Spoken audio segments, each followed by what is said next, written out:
अस्सलाम वालेकुम viewers. Economic सर्वे 2025-26 क्या खोया क्या पाया, ये मेरा मौजू है आज का।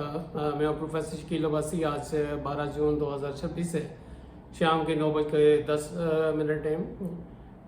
मैं उम्मीद करता हूँ कि ये जो मेरा लेक्चर है आखिर तक देखेंगे। मैं इंग्लिश में लेक्चर देता हूँ, रीज़न ये है कि पॉलिसी मेकर्स तक ये आवाज़ पहुँचे और वो, लेकिन ये उर्दू में दे रहा हूँ चूँकि मैं फेसबुक पे लोड करूँगा। अदरवाइज़ मेरा यूट्यूब चैनल है breaking analysis and debate TV, उम्मीद है आप उसे देखेंगे। आपने बहुत उसे इनकरेज किया, उस पर भी मैं लेक्चर दूंगा, लेकिन ये इंस्टेंटली मैं दे रहा हूँ जो कि अभी आपको ज़रूरत होती है। कल मैं सुन नहीं सका वो जो इकनॉमिक सर्वे जो पेश किया गया, तो आज मैं बात कर रहा हूँ। और फिर आज मैं कोशिश करूँगा कि बजट जो आज पेश हुआ है फॉर द ईयर 2026-27 उस पर भी बात करूँ, लेकिन शायद आज टाइम नहीं मिलेगा, मैं कल ही करूँगा। डियर व्यूज, सबसे पहले इकनॉमिक सर्वे क्या होता है। इकनॉमिक सर्वे जो है यूँ समझिए कि मिनिस्ट्री ऑफ फाइनेंस का एक डॉक्यूमेंट होता है, एक पर्चा होता है, एक रिपोर्ट होती है जो कि गुज़िश्ता साल के बारे में उसका तजिया पेश किया जाता है कि जो कुछ हमने जो है एक्सपेंडिचर्स और रेवेन्यूज़ के बारे में जो बात की थी या जो हमारे टारगेट थे वो अचीव हुए कि नहीं हुए। इसका मतलब ये है कि हमारा जो पिछला बजट है फॉर द ईयर 2025-26 जो भी जो है 30 जून को ख़त्म होगा, ये हमारे यहाँ फाइनेंशियल ईयर जो है मालियाती साल जो है जिसे कहते हैं, वो स्टार्ट होता है 1 जुलाई से स्टार्ट होता है और वो उसमें साल के जो है वो दिसंबर तक हो जाता है। फिर जो है दिसंबर के जनवरी नेक्स्ट ईयर जो है उसका जनवरी से लेके फिर जो है वो 30 जून तक होता है, यानी 6 महीने एक साल के, 6 महीने दूसरे साल के। ये हमारा फाइनेंशियल ईयर या कैलेंडर ईयर नहीं होता जो कि 1 जनवरी से जो आपका दिसंबर तक होता है, ये नहीं होता। ये फाइनेंशियल ईयर मालियाती साल होता है। तो उसके बारे में जो है कि कितने जो अखराजात होंगे और कितनी वसूलियाँ होंगी, इसका नाम है मीज़ानिया या बजट कहती हैं। तो इसके बारे में जो बजट हम जो हैं वो अभी जो चीज़ें जो है वो जो अब खर्च कर चुके हैं, ठीक है, क्या खोया क्या पाया, यानी वसूली और अखराजात, उसके बारे में जो है वो क्या वसीन है। तो इस वाले से जो गवर्नमेंट का जो ये डॉक्यूमेंट है, ये बहुत सारे जो है चीज़ें बजाय तो हर गवर्नमेंट अपनी जो है वो कमज़ोरी, जिस तरह हम अपनी कमज़ोरी जो है छुपाते हैं, इसी तरह हर गवर्नमेंट अपनी कमज़ोरी को छुपाती है और अपनी जो मजबूती है, प्लस पॉइंट है, उसको हाईलाइट करती है। लेकिन हमने जो है वो तजिया करना है कि क्या इसके अच्छे और बुरे पहलू हैं, क्या खोया क्या पाया। लेकिन मैं आपको शुरू में कह दूँ, हमारा कोई पॉलिटिकल एजेंडा नहीं है, लेकिन ओवरऑल अगर ये बजट देखें, जो जायज़ा जो देखें, ये एक रूटीन का है, क्योंकि उसमें वही रोना धोना, अच्छा जो दुनिया में ये जंग है, मिडल ईस्ट है, बारिशें हुई हैं, ये हर इकनॉमिक सर्वे में यही बातें लिखी जाती हैं।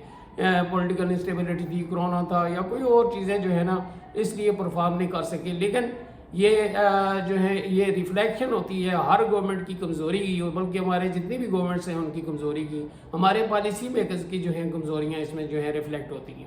तो आप देखते हैं कि ये in relative term and in absolute term जो है हमने इसमें क्या अचीव किया। तो इसमें सबसे पहले जो देखी जाती है जीडीपी ग्रोथ रेट, वो 3.7 जो है वो कह रही हैं परसेंट जो है जीडीपी ग्रोथ रेट रहा है, जो कि मेरे ख्याल 4.5 इनका टारगेट था, टारगेट अचीव नहीं हुआ। और वो वही जो है वो वहाँ पे सैलाब और पॉलिटिकल इंस्टेबिलिटी और मिडल ईस्ट और ये सारी चीज़ें जो है इंटरनेशनल इन्फ्लेशन उसको जो है ये कोस रही हैं। तो टारगेट इस वाले से अचीव नहीं हुआ। और जीडीपी ग्रोथ रेट में जो कंट्रीब्यूशन है जो सेक्टर्स है उसमें आपका सबसे ज़्यादा सर्विसेज सेक्टर का वंस अगेन, जिस तरह पिछले साल यानी 2024-25 में भी ये सर्विसेज सेक्टर टॉप पे रहा था, बड़ा सेक्टर है, इसका ग्रोथ रेट 4.09% रहा है। और इसमें सर्विसेज सेक्टर में जो है वो के बाद जो है वो आपका इंडस्ट्रियल सेक्टर है 3.51 रहा है इसका जो है। और इसमें भी लार्ज स्केल मैन्युफैक्चरिंग की बात करते हैं, उसमें भी जो कोक और पेट्रोलियम जो है वो इंडस्ट्री है उसमें राइज आई है। वहाँ पे हाइपर इन्फ्लेशन की बात हुई है या सुपर इन्फ्लेशन की बात हुई है, उसकी वजह से उन्होंने बड़ा मुनाफा कमाया। तो ये एक जो है वो इसकी वजह से ये है। अदरवाइज और जो है आपकी इंडस्ट्री बहुत सारी है, टेक्सटाइल है, दूसरी जो है उसका ग्रोथ रेट नेगेटिव रहा है। एग्रीकल्चर सेक्टर का ग्रोथ रेट इस दफ़ा जो है 0.5 की बजाय जो है ना ये 2.89 बताती हैं। और इसमें भी रोल वंस अगेन पिछले साल की तरह जो है वो है। एक तो इम्प्रूवमेंट आई है वीट प्रोडक्शन में और ये आपकी शुगर में, और इस तरह की जो कि पिछले साल जो है कम थी। मेजर क्रॉप्स में -16% डाउनफॉल था। और वंस अगेन फिशरीज का, फॉरेस्ट्री का, लाइफ स्टॉक का कंट्रीब्यूशन बहुत ज़्यादा रहा है, और एग्रीकल्चर सेक्टर में 61% जो है इसका शेयर होता है। तो इसकी वजह से ये तीन जो सेक्टर्स है, नॉन फार्म सेक्टर जिन्हें कहती हैं, उसकी वजह से हमारा एग्रीकल्चर सेक्टर का ग्रोथ रेट जो है बेहतर रहा है। लेकिन ये बड़ी जो है नेगेटिव चीज़ है कि कॉटन जो है ग्रोथ रेट हमारा जो है वो बहुत पुअर रहा है, और कॉटन रिलेटेड प्रोडक्ट्स जो हैं हमारी उसमें एक्सपोर्ट में 65% जो है वो शेयर है। हम आगे चल के बात करते हैं। तो ये स्ट्रेंथ है या वीकनेस है, ये ग्रोथ रेट जो है ये पोजीशन है। अब अगर जीडीपी की बात करें तो साइज क्या है, वो कहती है साइज 451 जो पिछले साल था 451 बिलियन डॉलर, वो बढ़ के 452 बिलियन डॉलर, यानी $1 बिलियन का जो है उसमें इजाफा हुआ है। डेफिनेटली ये नॉमिनल जो है मार्केट प्राइसेस के हिसाब से ये कैलकुलेट जो किया जाता है, उस हवाले से ये कहती है कि हमारा ये साइज बड़ा है। इसी तरह पर कैपिटा इनकम जो है उसमें इजाफा हुआ है, और ये 1751 जो है 1751 था, और वो ये 1901 डॉलर जो है ये हो गया। लेकिन अगर इसका जो है तकाबली जायज़ा लें दूसरे ममालिक से, तो हम देखते हैं कि इंडिया की जीडीपी जो है पाकिस्तान की 452 बिलियन जीडीपी के मुकाबले में 8.4 ट्रिलियन है। चाइना की 20 ट्रिलियन डॉलर है, और ये इसकी कोरिया की 1.95 ट्रिलियन जो है वो डॉलर है। जबकि वियतनाम की अगर आप देखें 527 बिलियन जो है वो डॉलर है। तो ये कंपैरिजन यानी रिलेटिव पोजीशन हमारी इन ममालिक यानी वियतनाम के साथ, छोटा सा मुल्क है, अमेरिका के साथ जंग भी लड़ी है, छोटी सी इकानमी है, लेकिन उसके साथ भी हम अपने आप को कंपेयर नहीं कर सकते, not to speak of Korea and India and China जो है ना। तो ये एक पर कैपिटा इनकम की अगर बात करें तो ये बड़ी तो ज़रूर है, लेकिन जब हम इसका कंपैरिजन करते हैं चाइना के साथ, जहाँ पे आबादी इतनी ज़्यादा है, तो वहाँ पे 15,000 है उनकी per capita income as compare to 1901 जो है ये डॉलर की मैं बात कर रहा हूँ। इंडिया की है 2913 ये डॉलर, और वियतनाम की है 5026 डॉलर। और Korea, I am talking about south Korea, इसकी कितनी है, ये है 37,412, यानी मोर देन 37,000। मैं 12 कह चुका हूँ कि ये एक रिसर्च जो हुई थी 1964 में। कोरिया की जो है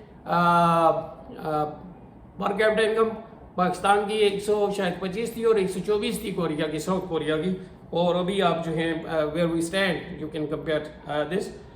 तो ये आपकी पोजीशन है जीडीपी पर कैपिटा इनकम के हवाले से, जीडीपी ग्रोथ रेट के हवाले से, और साइज के हवाले से कि वेयर वी स्टैंड। शैम्बल तो इन्वेस्टमेंट की अगर बात करें, तरक्की आती है इन्वेस्टमेंट की अगर बात करें, तो इन्वेस्टमेंट साइज हमारा जीडीपी का जो है वो क्या 14.38, ये और ये कम हुआ है स्लाइटली, यानी 14.42, ये कुछ पॉइंट में कम हुआ है। 12 saving rate as against this 14.13।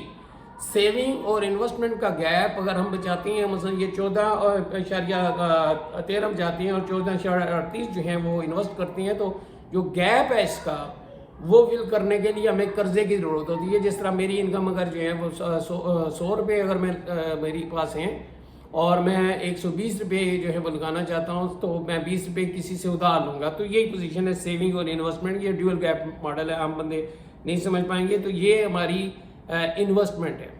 इस और सेविंग हमारी जो है ये देखें कितनी लो है। ये रिलेटिव पोजीशन अगर हम जाएं तो इंडिया का सेविंग रेट 34, इन्वेस्टमेंट रेट 34% है, चाइना का 40 to 50% है, वियतनाम का 34% है, जबकि सेविंग रेट वियतनाम का 37% है, इंडिया का 31% है, चाइना का 50% है और पाकिस्तान का 14.3% है।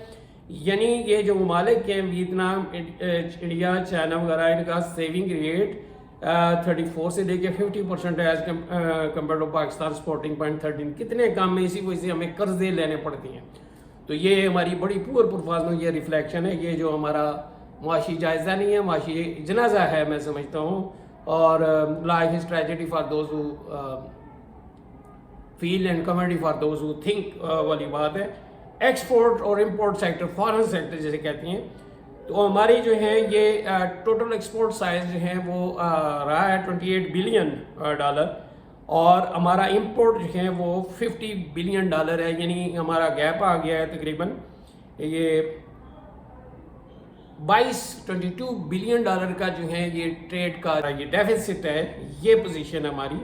इसके मुकाबले में अगर हम चाइना की बात करें तो उनकी जो एक्सपोर्ट्स हैं per annum 350 to 370 billion dollar हैं। हमारी कितनी है 28 बिलियन डॉलर, और कोरिया की कितनी है 85 बिलियन डॉलर, और इंडिया की कितनी है 43 बिलियन डॉलर, वियतनाम की कितनी है 45 बिलियन डॉलर। हमारी एक्सपोर्ट जो है 28 बिलियन डॉलर, वियतनाम के साथ भी कंपेयर नहीं कर सकते। इंपोर्ट्स कितनी है चाइना की 270, यानी उसका अगर 350 का अगर वो है तो वो उसमें यानी सरप्लस है उसका। वियतनाम की 50 बिलियन डॉलर, एक्सपोर्ट्स कितनी है 45, इंपोर्ट ज़्यादा, यानी उसका एक बैलेंस जो है वो है उसके फेवर में है 5 बिलियन डॉलर। तो ये इस तरह कोरिया की जो है 60 बिलियन जो है इंपोर्ट्स हैं, और इसी तरह इंडिया की 71 बिलियन है as compare to 43 billion export. तो वो इंडिया भी जो है ना वो देखें डेफिसिट में है। लेकिन फॉरेन एक्सचेंज रिजर्व्स की बात करें तो पाकिस्तान के 22 बिलियन डॉलर है, और इंडिया के शायद मोर देन 600 बिलियन है, और चाइना के शायद नियर अबाउट 3.5 ट्रिलियन डॉलर है। तो ये पोजीशन है। मैं अगर ईरान के साथ कंपैरिजन करूं तो वहाँ जंग से पहले मैंने आपको शायद बताया था कि 35 बिलियन डॉलर उनके फॉरेन एक्सचेंज रिजर्व्स थे। तो ये पोजीशन जो है हमारी जो बोल है फॉरेन ट्रेड के हवाले से। और एक्सपोर्ट भी हम जो है वो क्या कर रही हैं, किससे, वही काटन रिलेटेड प्रोडक्ट्स, और कोई चीज़ नहीं है जो है। और इंपोर्ट में क्या है सबसे ज़्यादा, और वो बिल जो है मैं आपको बताऊँ कि, और ये भी एक नेगेटिव चीज़ है। और जो आपका मिनरल ऑयल है, ये पेट्रोलियम प्रोडक्ट्स वगैरह, ये जो हैं ये तकरीबन शायद हमारा बिल है ये 16,000 शायद बिलियन डॉलर जो है वो, और डबल हो गया प्राइसेस जो है। अब नेक्स्ट आती हैं सर्विसेज सेक्टर की तरफ, जिसमें एजुकेशन है। लिटरेसी रेट हमारा जो है ये इकनॉमिक सर्वे 2025-26 ये बता रहा है कि हमारा लिटरेसी रेट जो है वो स्लाइटली इंक्रीज किया 63%, जिसमें से मर्द जो है 73% और 54% यानी ख्वातीन जो पढ़ी लिखी हैं। यानी ये जेंडर बाइस्ड जो है एग्जिस्ट कर रहा है और ये परसिस्ट कर रहा है। रूरल अर्बन की बात करें तो अर्बन यानी शहरी 74% पड़े हैं और देहाती 50। वही जो है फ़र्क है, चूँकि सहूलतों में फ़र्क है, ये इसको गैप को कम नहीं किया गया। This is shameful. और अगर हम जो हैं जो गैर मुस्लिम हैं उनके साथ जो है वो अगर वो बात करें तो इंडिया का लिटरेसी रेट 76% है, चाइना का 96% है, वियतनाम का 96% है, और कोरिया का 98% है। यानी हम वियतनाम के साथ भी हम अपने आप को कंपेयर नहीं कर सकते। एक्सपेंडिचर रीज़न क्या है, 972 बिलियन डॉलर जो हैं किए गए, और इतने ही हेल्थ पे ही हैं जो सारे यानी प्रोविंशियल और फेडरल जो हैं वो ये इतने जो हैं वो किए गए, जो कि जीडीपी का शायद 0.8 या 0.9% बनता है। तो जब ये आपको अगर वो रिसर्च की बात करें तो हम 0.2% जो है R&D रिसर्च एंड उस पर डेवलपमेंट पे करते हैं, जबकि ये कोरिया और वियतनाम और ताइवान वगैरह, ये चाइना, ये तकरीबन मोर देन 3। जी, अब अर्थ सेक्टर की तरफ आते हैं। अर्थ सेक्टर में भी यही है, तकरीबन 0.8% जीडीपी जो एक्सपेंडिचर्स हैं, और ये वजह है कि पाकिस्तान में ये लाइफ एक्सपेक्टेंसी हम कह रहे हैं कि इंक्रीज़ कर रही है। 67.8 ईयर होगी ये, 67.8 साल जो है एक शख्स औसतन जीता है। बहरहाल कुछ कंट्रडिक्शंस हैं इसमें लाइफ एक्सपेक्टेंसी के हवाले से। मतलब पाकिस्तान में इस वक्त शुगर पेशेंट जो हैं तकरीबन 7-8 करोड़ हैं, जो दिमागी तौर पे जो हैं वो लोग बीमार हैं वो 4-5 करोड़ हैं, और HIV पॉजिटिव के जो है लोग जो है वो 2 लाख से जो है एक्सीड कर चुके हैं। इसी तरह ये हार्ट जो हैं वो पेशेंट जो हैं ये भी 2 करोड़ से एक्सीड कर चुके हैं। तो ये अगर देखें तो ये तकरीबन कुछ ही जो है आबादी है 1 करोड़ या 2 करोड़ जो है सेहतमंद है, बकाया तो सारे हैं, लेकिन ये कंट्रडिक्शन जो मौजूद है, और ये हमारा माशी जायज़ा नहीं जनाजा ही है। और अगर नेशन हेल्दी नहीं है तो उसकी एफिशिएंसी भी इफेक्ट होगी। हर लिहाज से हमारा बिहेवियर भी इसी हवाले से है, तो whether it is mental physical जो है अर्थ इशू। एनी हाउ ये मैं शार्ट कर रहा हूँ, रीज़न ये है मेरे पास स्पेस कोई नहीं है, और यही वजह है कि मैं वो यूट्यूब पे आजकल लेक्चर मैंने सस्पेंड किए हुए हैं। मेरे कोई डिवाइसेस में इतनी वीडियोज़ हो चुकी है कि वो जो हैं कुछ जो हमारे वो फैंस है वो कहते हैं डिलीट ना करें भारत। एनी हाउ मैं इसीलिए कंप्रोमाइज़ कर रहा हूँ। एनर्जी सेक्टर जो देखें विच इफेक्ट्स और डेली लाइफ वो देखें, उसमें एनर्जी सेक्टर में हमारी कैपेसिटी जो है वो 49,651 मेगावाट जो है वो इंक्रीज़ हो गई है, ये कह रही हैं। लेकिन जो फ्रीलांस है एक्सपर्ट्स कहते हैं कि हमारी ओवरऑल जो डिमांड है, एवरेज डिमांड 23,000 है। ये IPPs के साथ इनका जो है ये करप्शन है, कैपेसिटी चार्जेस जो है ना वो सारे जो है ना वो करती हैं, पेमेंट करना पड़ती है, ये करप्शन है। हाइडल का वही जो है ना वो जो सस्ती है, और जो 23% उसका उसी तरह शेयर है। थर्मल का 50% इंक्रीज़ हो गया, और अभी मैंने ऑयल बिल जो है वो उसका इंक्रीज़ जो हुआ है, रीज़न ये है कि ऑयल प्राइसेस जो हैं वो फर्नेस ऑयल पे ये शिफ्ट हो गई हैं। आपको पता है थर्मल जो है उसकी वजह से में इम्पोर्ट बिल बढ़ता है, फॉरेन एक्सचेंज रिजर्व से पे प्रेशर पड़ता है। तो ये जो है ये तो अच्छी बात है कि इस बजट में भी 100 जो 2026-27 के लिए 122 बिलियन रुपीस जो रखा गया है कि जो प्रोजेक्ट्स ऑनगोइंग प्रोजेक्ट्स हैं वो कंप्लीट किए जाए, दासू मोहम्मद वगैरह ये इस तरह के। लेकिन ये अभी तक ये कामयाबी नहीं हुई। तो वो वही है रिन्यूएबल एनर्जी रिसोर्सेज, वो ऑलरेडी जो है वो मेरा ख्याल है 13% है, और न्यूक्लियर शायद 7% है, जिसे प्रमोट करना चाहिए उसको प्रमोट नहीं किया गया। हमारे यहाँ लोड शेडिंग है, लाइन लॉसेस 19% है, ये सारे। और साथ ही साथ इसमें गैस और उसका जो ऑयल का जो सर्कुलर ऑयल सेक्टर का जो एनर्जी सेक्टर का जो सर्कुलर डेट है वो 5,000 बन गया है, जिसकी वजह से बढ़ गया है। और ये स्पेशली 1.9 तो ये एनर्जी का सेक्टर का है, ऑयल सेक्टर का, गैस सेक्टर का वो सर्कुलर डेट जो है, और वो फिर रीपेमेंट करना पड़ती है। पहले हमारे पास पैसा नहीं है और कर्जे लेना और वो सारी चीज़ें, वो एक बर्डन पड़ता है। टैक्स रेवेन्यूज जो हैं, हमने अपने रेवेन्यूज में इजाफा नहीं किया। जो मैंने पहले भी बताया था कि हमारे यहाँ पोटेंशियल बहुत ज़्यादा है। ये मेरा ख्याल है बाज़ कहती हैं कि ये 20,000 जो है वो डॉलर है, बाज़ 15,000, बाज़ 25 का कहती हैं। तो हमारे जो टारगेट हमेशा अचीव नहीं होते। लास्ट ईयर हमारा जो टारगेट था वो रिवाइज टारगेट 13,980 बिलियन यानी 13 तकरीबन 14 ट्रिलियन था, लेकिन ये अचीव नहीं हुआ। 12,900 सॉरी ये बिलियन ये जो अचीव हुआ रेवेन्यूज यानी जो टैक्सेस के थ्रू। और वो जो है इसमें से जो डेफिसिट आया वो 1 ट्रिलियन का जो है आया है, फिर उसको पूरा करने के सिलसिले में जो है। और ओवरऑल भी पोजीशन जो मैंने आपको बताया था कि हमारा बजट तकरीबन मोर 90 ट्रिलियन रुपीज़ का था, लेकिन उसमें से फिर जो है हमने जो ओवरऑल जो कलेक्शन की है जो, तो सूबों को पेमेंट करने के बाद टैक्स एंड नॉन टैक्स उसमें शामिल होता है, तो हार्डली हमारे पास जो है वो जो बचता है अमाउंट बचती थी वो 7,000 जो है। फिर हमारे करंट एक्सपेंडिचर्स जो हैं वो तकरीबन 92% होती हैं, 8% वो जो दूसरे थे। उसमें करंट एक्सपेंडिचर्स में भी वो अब भी वही कहानी है इस बजट में भी कि वो हमारा मोर देन 8,000 जो है वो बिलियन रुपीज़ जो है हमने foreign debt and debt servicing जो है उस पर जो है वो हमने खर्च किया। बकाया जो है डिफेंस का जो है 2,550 शायद बिलियन रुपीज़ थे। फिर पेंशन जो है वो 1,000 जो है वो बिलियन यानी 1 ट्रिलियन रुपीज़। तो इस तरह जो है वो फिर सिविल एडमिनिस्ट्रेशन के सिलसिले में, तो ये सारा मिला के तो बकाया जो डेवलपमेंट बजट था वो हमारे पास बिल्कुल लिमिटेड होता है, 8% of total expenditure total size of budget.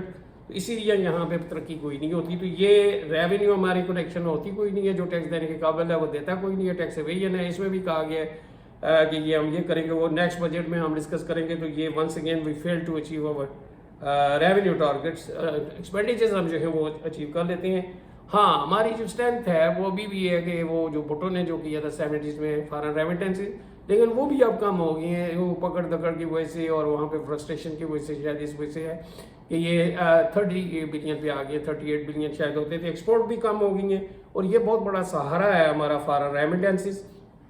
इसी तरह हमारा एक तो ये है, हमारी स्ट्रेंथ है जो पेट्रोलियम पे जो लेवी वगैरह है वहाँ से जो है एक्सचेंज रेट हमारा स्टेबल रहा है, इसमें कोई शक नहीं है। किस गवर्नमेंट ने जो है वो जो भी है इसको जो किया है। डेट इसी वाले से जो है कर्जा लेना पड़ता है, जब सेविंग जो है हमारी कम है, इन्वेस्टमेंट ज़्यादा है, तो पब्लिक डेट वो कहती हैं, वो मेरा ख्याल है 92 बिलियन डॉलर है और बहुत ज़्यादा है। और डेट सर्विसिंग जो है हमें जो है मेरा ख्याल है इस बजट पे, मुझे नहीं पता, पिछले में तो मैंने आपको बताया कि वो नियर अबाउट 9 ट्रिलियन जो है रुपीज़, 9 ट्रिलियन रुपीज़ हमें एलोकेट करना पड़े, जो कि टोटल उसका टोटल जो है आपकी एक्सपेंडिचर्स का शायद वो मोर देन 50 या 52% था।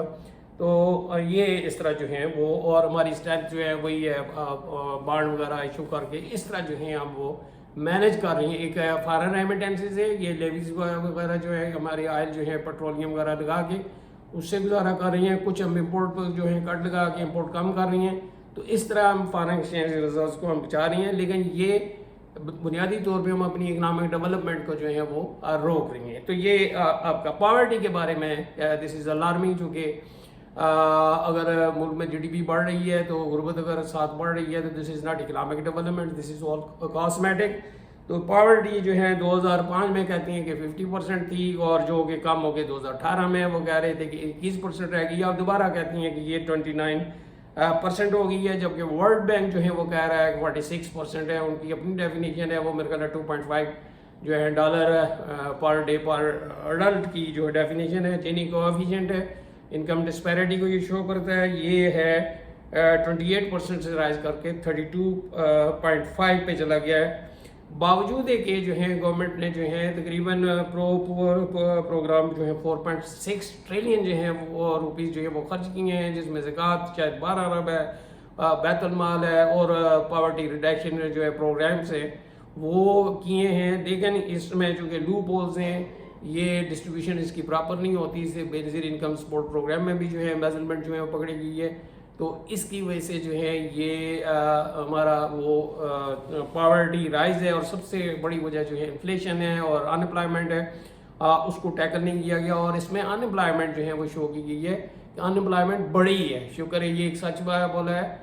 4.9 मिलियन होगी, 49,45 से बढ़ के 49 लाख, और सब नज़र आ रहा है अफरात ज़र है, बाहर से जो लोग वापस आ रहे हैं, कुछ जा रहे हैं बाहर की वजह से, और ये बेरोज़गारी की वजह है, कुछ सैलाब है, और कुछ मैनेजमेंट है जो है यहाँ पे। हर साल जो है पास आउट जो डॉक्टर्स होती हैं 32,000 होती हैं, इंजीनियर तकरीबन 25,000 होती हैं, लेकिन डॉक्टर्स उसमें से 40% बाहर जा रही हैं। इस टाइम 78,000 इंजीनियर्स बाहर हैं वो जो यहाँ पे रुल रही हैं, 20-30 हज़ार रुपये में उन्हें जॉब नहीं मिलती। तो ये पोजीशन है कि हमारे जो एजुकेशन का और ये अलमिया है, ये हमारी इकनॉमिक जो मैनेजर्स हैं या पॉलिसी मेकर्स हैं वो उनके पे एनवायरनमेंट है जो कंसर्न, इसके हवाले से जो है एलोकेशन जो रखी गई थी पीनट थी 5.6%, और ये बहुत बड़ा चैलेंज है। पाकिस्तान जिसने इकनॉमिक डेवलपमेंट की कोई नहीं है, लेकिन इसके बावजूद पाकिस्तान में जो हमारा जो कुछ शहर जो हैं, लाहौर नंबर 2 पे, नंबर 1 पे, नंबर 3 पे जो है फॉल कर रहा है, पेशावर और दूसरे ये शहर भी जो हैं इनमें पोल्यूशन जो है आ गया है। रीज़न क्या है, नोबडी नोज, और इतने पैसों से तो कुछ भी नहीं होता। 5.6 बिलियन रुपी जो एलोकेशन दी गई थी, और वो भी खौफियो प्रोग्राम होता है, तो वो कोई कंट्रोल मुझे नहीं हुआ। इसी तरह गवर्नमेंट ने कुछ स्टेप्स लिए थे, किस हद तक हुआ है वो कागज़ों के पेट भरे हैं या नहीं भरे। तो ये आपका फॉरेन डेट के बारे में मैंने अभी बात की है, ये इसके बारे में मैं बात करता हूँ दोबारा। टोटल डेट जो है 83,285 बिलियन रुपीज़ है, इसमें से एक्सटर्नल डेट 92 बिलियन डॉलर है। तो डेट जीडीपी रेशियो 85% है, यानी 100 रुपये अगर हमारे पास है तो हमने जो कर्जा देना है वो 85 रुपये जो है वो अंदरूनी और बैरूनी। तो ये तो डेट सर्विसिंग जो है वो तकरीबन वो मैंने अभी आपको बताई है मोर देन 8,200। ये डेट सर्विसिंग का मतलब है असल रकम प्लस सूद जो है, ये सूद भी जो है हर साल में जो है 2-3 हज़ार रुपया जो है 2-3 हज़ार जो है बिलियन रुपीज़ ये जो है हमें पे करना पड़ती हैं। तो ये आपका जो है वो हमारे यहाँ स्टेट ऑन एंटरप्राइजेज जो हैं, जिस तरह ये कुछ PIA है और ये दूसरी हैं रेलवे है और ये नेशनल हाईवे वगैरह है, तो इनका जो है ये तकरीबन $832 बिलियन जो इनका लॉस है। तो इसमें पावर सेक्टर आता है और NHA जो है इनका बहुत बड़ा जो है कंट्रीब्यूशन है। PIA का कहती हैं और वो उसका मेरा ख्याल PIA के तो सेल भी कर दी है, रेलवे वगैरह ओवरकम की है, गैस है सुई सदरा यानी गैस पाइपलाइन और ये दूसरी सदरा नॉर। तो ये थी जो बैनमैन जो है वो इकोनॉमिक सर्वे पाकिस्तान 2025-26 उसकी बातें। उम्मीद है आपको पसंद आएंगी। मेरा channel breaking analysis and debate TV आप सब्सक्राइब करेंगे, जस्ट आप लिखेंगे यूट्यूब पे प्रोफेसर शकील अब्बासी तो आपको मेरे लेक्चर मिल जाएंगे। ये लेक्चर तो मैं फेसबुक पे अपलोड करूँगा, इसे आगे शेयर करें, प्रमोट भी करें। Thank you very much for viewing this program. Okay, खुदा हाफिज़, अस्सलाम वालेकुम।